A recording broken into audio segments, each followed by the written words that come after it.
Você já esteve em Sete Além. Só não se lembra ainda. Essa foi a primeira frase que apareceu na tela do celular de Henrique, às 3h33 da manhã. Sem notificação. Sem remetente. Apenas um fundo preto e letras vermelhas, manchadas como se tivessem sido desenhadas com sangue seco. Ele tentou apagar. Reiniciou o aparelho. Tirou a bateria. Nada funcionava. A mensagem continuava lá, piscando lentamente, como se estivesse viva. Como se estivesse esperando. Naquela madrugada, o silêncio parecia ter peso. A cidade estava muda demais. Nem o barulho distante dos carros, nem os latidos dos cães da rua de trás. Apenas o som do relógio da cozinha, que parecia acelerar e desacelerar por vontade própria. Henrique levantou da cama, suando frio. Foi até a sala. A tela do celular acendeu sozinha novamente. A frase estava lá, mas com um acréscimo. Você abriu a porta. Agora eles virão. Seu coração bateu forte, tentando escapar do peito. Tentou desligar o celular, mas a tela travou. Uma luz vermelha surgiu na parte inferior, em forma de círculo, como um selo. E então, a luz da casa inteira piscou. 1, 2, 3 vezes. Na quarta piscada, a porta da sala se abriu sozinha. Mas o que estava do outro lado não era o corredor do prédio. Era um beco. Antigo. Coberto de névoa espessa. Os postes acesos piscavam em um ritmo irregular, como código Morse. As paredes estavam rabiscadas com símbolos que pareciam ter sido riscados com unhas. E, ao fundo, em meio à névoa, havia uma figura. Parada. Sem rosto. Sem olhos. Com o corpo coberto por uma espécie de fuligem. Henrique tentou piscar, mas não conseguiu. O tempo parecia congelado. A figura deu um passo à frente. E então, a porta se fechou sozinha. Ele correu. Trancou. Verificou as janelas. Tudo parecia normal. Mas seu corpo tremia. Algo dentro dele dizia que aquilo era o início. O começo de algo muito maior. Algo que estava esperando há muito tempo para ser lembrado. Na tela do celular, a frase se apagou por um segundo. Depois surgiu uma nova. Você deixou alguém para trás. E nesse instante, Henrique entendeu o que aquilo significava. Aquilo não era uma mensagem qualquer. Aquilo era um aviso. Não era ele quem havia reencontrado Sete Além. Era Sete Além que finalmente o havia encontrado de novo. Se gostou dessa história, confira outras aqui do canal e comente o que achou. Se inscreva no canal. Ative o sininho. Henrique Vasconcelos tinha 28 anos e morava sozinho em um velho apartamento no centro histórico de São Paulo. O prédio era daqueles que parecem estar à beira do colapso, mas insistem em continuar de pé, como um sobrevivente cansado, esquecido pelo tempo. O corredor principal do andar dele era estreito, com paredes descascadas, o teto rachado e fios pendurados como teias nervosas. O elevador, quando funcionava, rangia como um suspiro metálico prestes a desistir. Henrique era um homem cético, analista de sistemas, metódico, pragmático. Para ele, tudo na vida deveria ter lógica. Números. Causa e efeito. Nada de superstição ou lendas urbanas. Até aquele mês, ele sequer acreditava em sorte. Ou destino. Ou dimensões paralelas. Mas as coisas começaram a sair do controle, silenciosamente. Primeiro foram os espelhos. Refletiam com atraso. Apenas milésimos de segundo, quase imperceptíveis, mas perceptíveis o suficiente para incomodar. Depois, pequenos fenômenos. O ar mais denso em certos cômodos, barulhos de passos quando não havia ninguém, sombras que pareciam mais escuras que o normal. Henrique tentava ignorar. Tentava racionalizar. Mas então começaram os pesadelos. Em todos eles, ele estava em um corredor que se dobrava em ângulos impossíveis, como se o espaço fosse líquido. As paredes pulsavam como carne. As portas falavam. Algumas gritavam. outras apenas choravam. No fim do corredor, uma figura o esperava, um homem alto, de terno escuro, sem olhos. O rosto liso, branco como cera. E, todas as vezes, ele dizia a mesma coisa. Você voltou cedo demais. Henrique acordava suando. Coração acelerado. Às vezes chorando, sem saber porquê. Nos dias que se seguiram, coisas mais concretas começaram a acontecer. Uma pomba morta apareceu na varanda. Depois outra. Depois 3, empilhadas. Ele pensou em síndico, em pragas urbanas, em sabotagem. Mas ninguém mais via as aves. Só ele. As pessoas na rua começaram a encará-lo com insistência. E o mais assustador era o que acontecia depois. Quando ele olhava de volta, elas congelavam por um instante, como se fossem bonecos. Em seguida, reatavam o movimento, mas com os olhos ainda fixos nele. E então, teve a noite do número. O prédio onde Henrique morava era o de número 1173. Desde sempre. Ele sabia disso. Mas naquela noite, quando voltou do trabalho, viu na fachada o número 1175, torto, quase desenhado à mão. Ele parou. Encostou os dedos nos números. Sentiu algo pegajoso. Foi tirar uma foto. Piscar os olhos. E os números haviam voltado ao normal.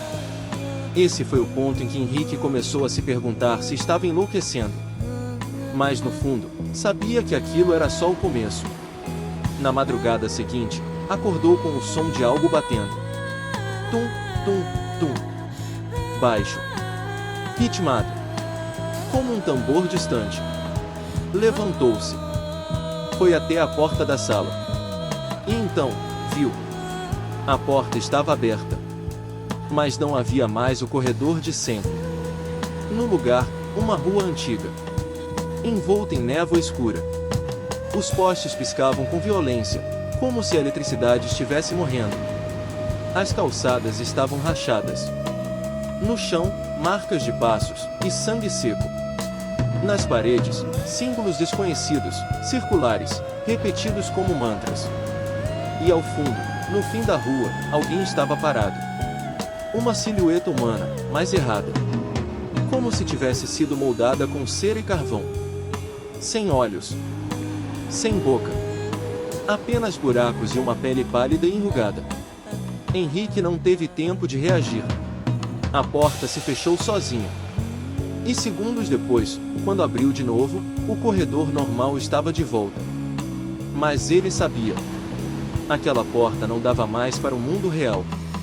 Era a entrada para outra coisa. Algo que ele, até aquele momento, só conhecia como lenda. Algo chamado Sete Além. Henrique tentou levar a vida normalmente depois daquela noite. Mas o mundo já não parecia obedecer às mesmas regras. A realidade, antes sólida e confiável, começava a esfarelar pelos cantos. Pequenas rachaduras. Brechas. E por essas fendas, algo espreitava. A primeira coisa que ele percebeu foi o reflexo. Não apenas o atraso no espelho, mas o comportamento. Seu reflexo começou a agir por conta própria. No início, pequenos gestos fora de sincronia. Depois, atitudes completamente diferentes. Um sorriso quando Henrique chorava. Um olhar fixo enquanto ele tentava desviar os olhos. Em uma das manhãs, ao sair do banho, encarou o espelho do banheiro por longos segundos. O reflexo não o acompanhava mais. Apenas o encarava. E então, com um movimento sutil, ergueu o dedo indicador e começou a desenhar algo no vidro, como se estivesse do outro lado. Letras surgiram no vapor. Você não deveria ter voltado. Henrique tropeçou para trás, derrubando o suporte da toalha. Saiu correndo. Vomitou no corredor. Mas não contou a ninguém. Não podia. Naquela mesma semana, a cidade começou a se deformar. Andando pelas ruas, Henrique viu vielas que não existiam antes. Algumas pareciam se estender por distâncias impossíveis. Outras surgiam entre dois prédios colados. Entrou em uma delas, certa vez, sem pensar. E quando percebeu, estava diante de uma casa antiga, decrépita, coberta de névoa, com uma única janela acesa.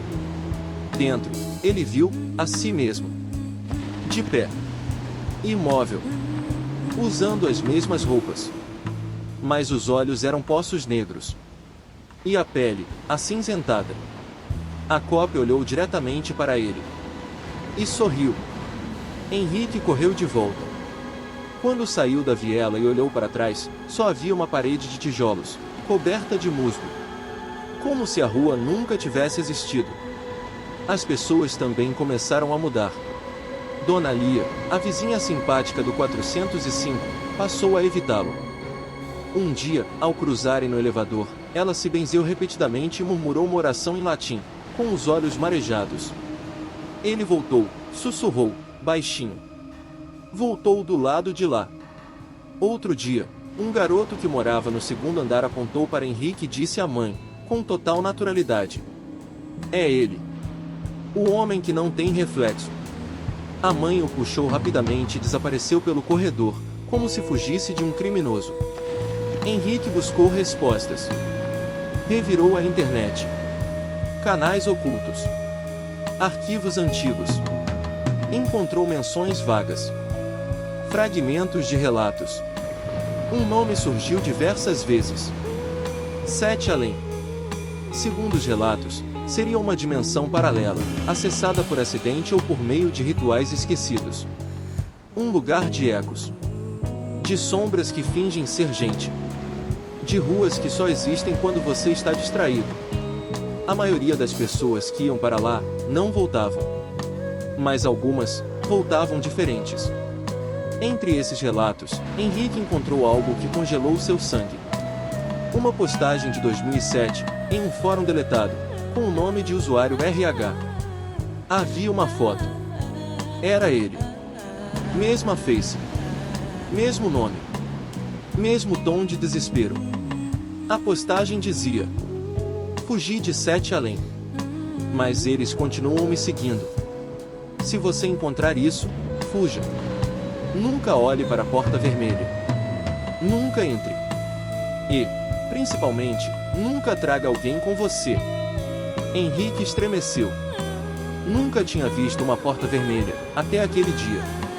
No fim do corredor de serviço do prédio, onde antes havia apenas uma parede rachada, agora havia uma porta. Alta.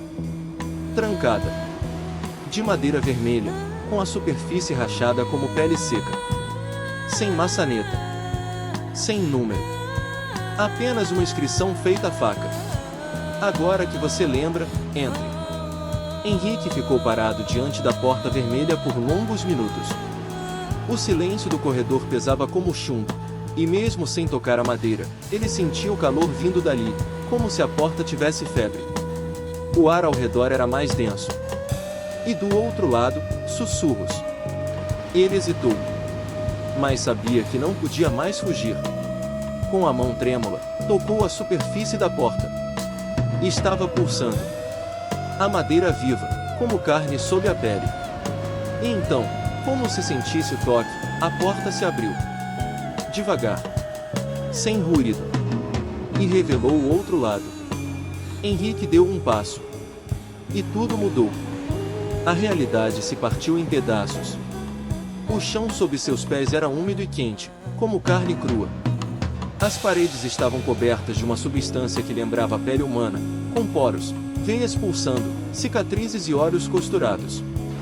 O corredor diante dele era estreito, torto, com lâmpadas presas por ganchos de ferro que oscilavam como enforcados, cuspindo luzes bruxuleantes. O ar era um pesadelo.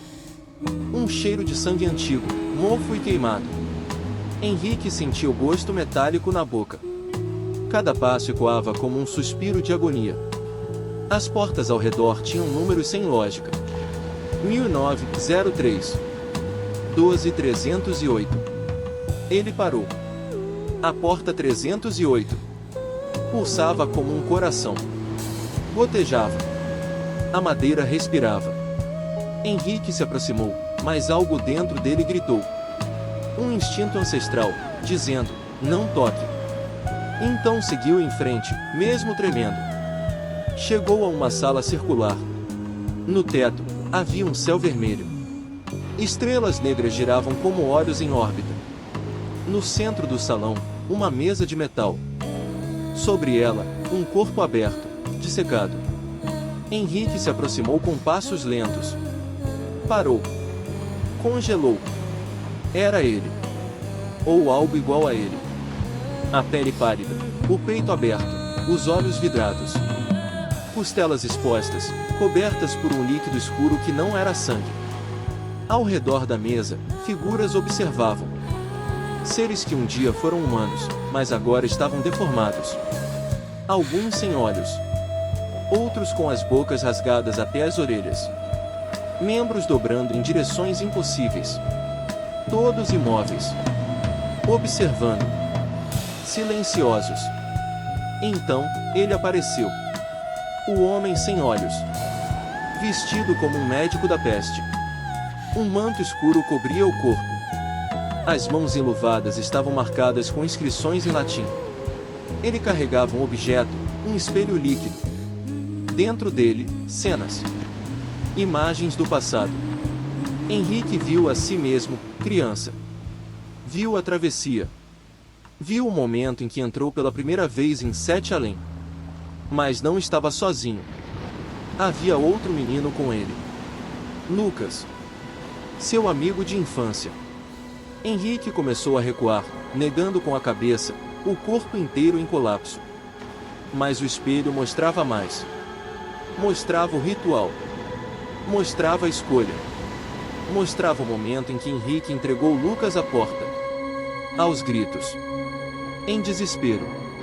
Henrique caiu de joelhos. Não foi assim, eu era só uma criança. Mas o homem sem olhos se aproximou e estendeu a mão. Com um gesto, a sala inteira tremeu. Você roubou. Agora devolva. E, ao seu redor, as criaturas começaram a se mover. Lentamente. Marchando como um culto de horrores. Henrique tentou correr. Mas as portas batiam. O chão escorregava. Os corredores se dobravam. O tempo andava ao contrário.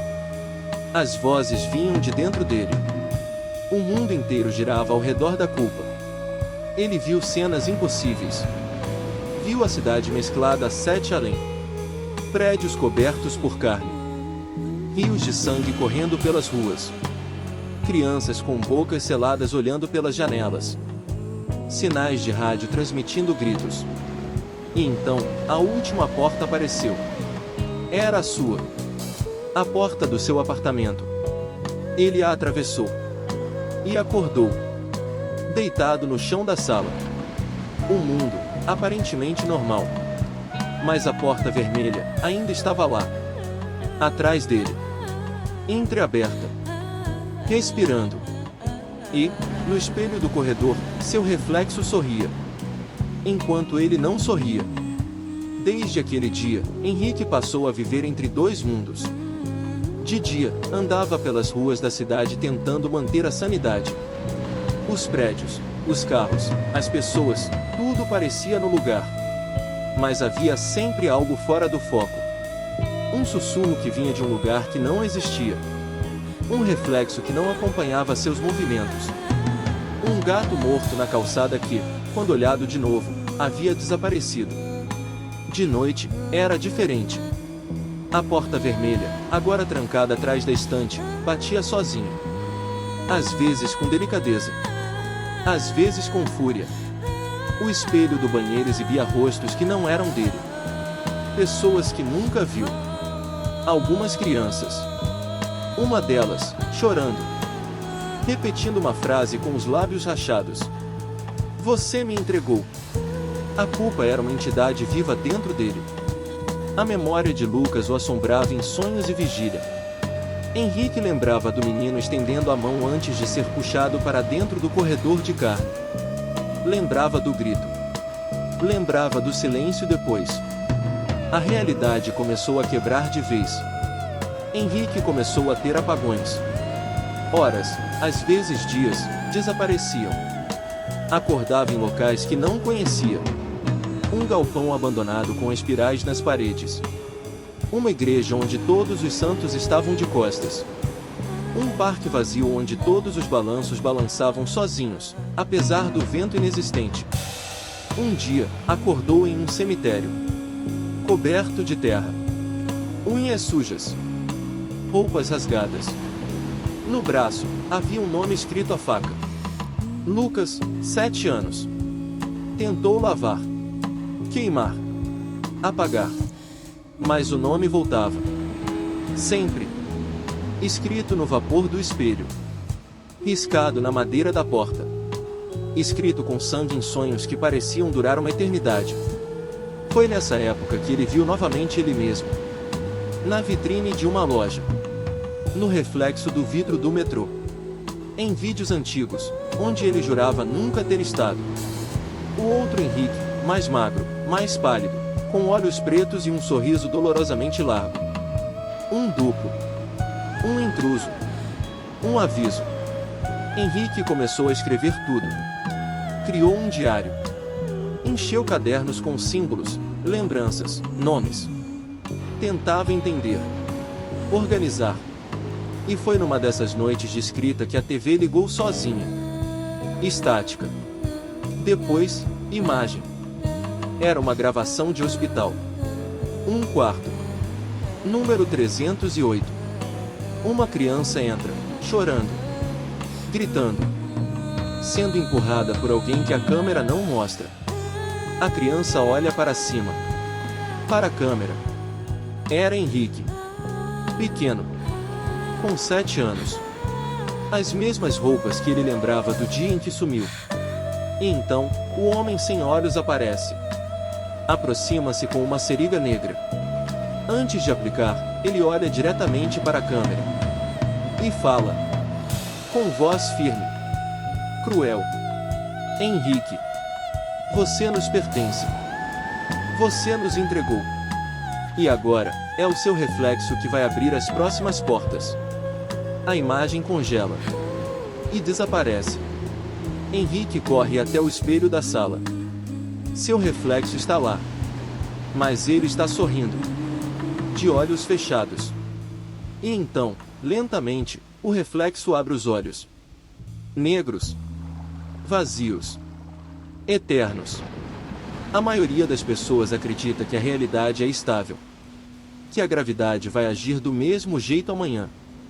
Que o espelho sempre mostrará seu rosto. Que as portas levam para os mesmos lugares todos os dias. Mas quem já esteve em Sete Além sabe a verdade.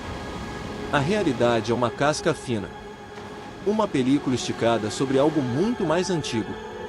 Um mundo feito de fragmentos, vozes, carne e ecos. Um lugar que não foi feito para olhos humanos. Um reflexo distorcido da nossa existência. Henrique sumiu dias depois do último registro. O apartamento foi encontrado vazio. As luzes acesas. As velas queimadas até a base. Um caderno aberto sobre a mesa, com as últimas palavras escritas à mão. A porta não é mais um lugar. É uma ideia. E ela está dentro de vocês. A polícia arquivou como desaparecimento. Nenhum sinal de arrombamento. Nenhuma câmera registrou sua saída. Mas os vizinhos contaram histórias estranhas. Sons durante a madrugada. Batidas. Vozes infantis vindas das paredes. Uma senhora do andar de cima, internada dias depois, dizia repetidamente: ele voltou. Ele abriu de novo. Agora eles virão. A nova moradora, que se mudou 2 meses depois, achou uma porta pintada de vermelho atrás da estante. Achou estranho, mas ignorou. Na primeira noite, a porta se abriu sozinha. E de dentro dela, veio um cheiro forte de ferrugem e mofo. E um sussurro, quase imperceptível. Você já esteve em Sete Além. Só não se lembra ainda. Sete Além não é um conto. Não é uma invenção. É uma rachadura. Um ponto de fuga onde tudo que foi esquecido, lembra de você. E talvez, enquanto ouve esta história, algo dentro de você também esteja se lembrando. Um sonho. Um lugar que não existia no mapa. Uma pessoa que falou seu nome, antes mesmo de você dizer. Porque a verdade é que ninguém escapa de Sete Além. Apenas, esquece por um tempo. Mas ela está lá, esperando. E em algum momento, a porta vai aparecer. Na sua rua. No seu quarto. Ou no reflexo. Se gostou dessa história, confira outras aqui do canal e comente o que achou. Você já ouviu falar de Sete Além antes? Já viveu alguma experiência parecida? Escreva nos comentários. Se inscreva no canal e ative o sininho, porque o próximo vídeo pode ser o que vai fazer você lembrar. E lembre-se, nunca abra uma porta que você não lembra de ter visto antes.